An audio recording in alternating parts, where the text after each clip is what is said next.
guys, this is Jeffrey coming to you from the old city in Oslo, Norway. I wanted to talk to you about, Mark Agnesi's move from Norman's Rare Guitars and over to Gibson. As a director of brand experience, it's said today in the article that I read.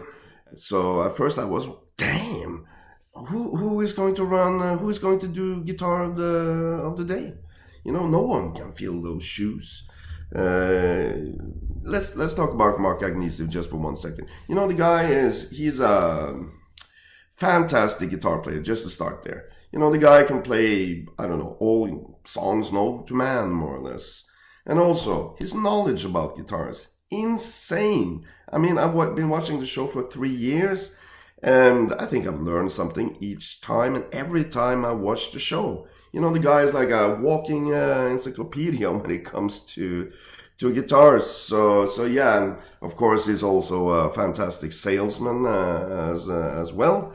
If you're the general store manager on a music store as big as Norman's Rare Guitars, you have to be. And Mark Agnesi, he is fantastic, a fantastic dude with a lot of skills. So it's like I saw Norm Harris say yesterday in the clip that there's going to be some really big shoes to fill over at the Norman's Rare Guitars. So it's going to be really interesting to see who they will actually hire. So wow, that's heavy stuff. What will this mean for Gibson then?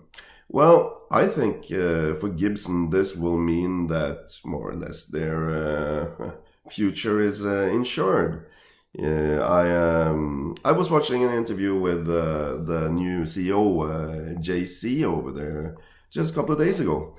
And, I don't remember right now who was interviewing him, but anyway, the interviewer, he almost started to cry during the interview because JC was giving him all the right answers when it comes to redefining Gibson as a brand and perhaps getting back to their roots, but also looking forward and, being in an innovative company and surviving in the future and all of this stuff.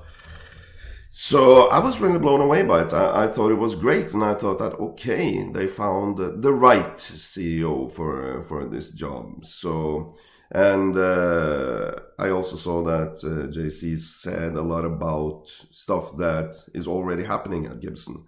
So positive things that they're going to do. So this is also really great. And then they hire Mark Agnesi. My God. I think Gibson's future is looking very bright indeed with Mark Agnesi at the helm over there. So it's going to be really interesting to watch in the future what will happen. And of course, Mark Agnesi will bring over, I'm sure, a lot of followers and people that dig him and his expertise. I'm sure they will start to pay more attention to Gibson in the future. For me, Gibson, I don't know, it's... lately I've felt like the Gibson guitars, to be honest, have been overpriced. I've just seen mostly a lot of really expensive custom-made guitars. They are probably great, but I don't know, you have to be not a millionaire, but you have to have good money in the pocket to buy these guitars. So this is really positive. So in the near future, perhaps I'll get myself a Gibson guitar. Yeah, great stuff, I'm thinking about, Mark Agnesi has his own show called the Mark Agnesi Show. And it's a great show. I've been watching it with a lot of interesting guests. Been really enjoying that. So I hope he continues to make it with, Jen at the camera and all of this. So it's going to be interesting to see if he also will follow up this big time in the future. Probably he will. Probably he will implement it and talk about Gibson stuff as well. I really hope so. So that's a cool thing. So I wanted to say thank you, Mark, for giving not only me, but probably thousands, perhaps millions of other guitar players around the world A lot of information about guitars in general and a lot of stuff I didn't know anyway. So I wish you the best of luck, and also to your family, and I hope it's going to be great for you guys up in Nashville. So yeah, peace out.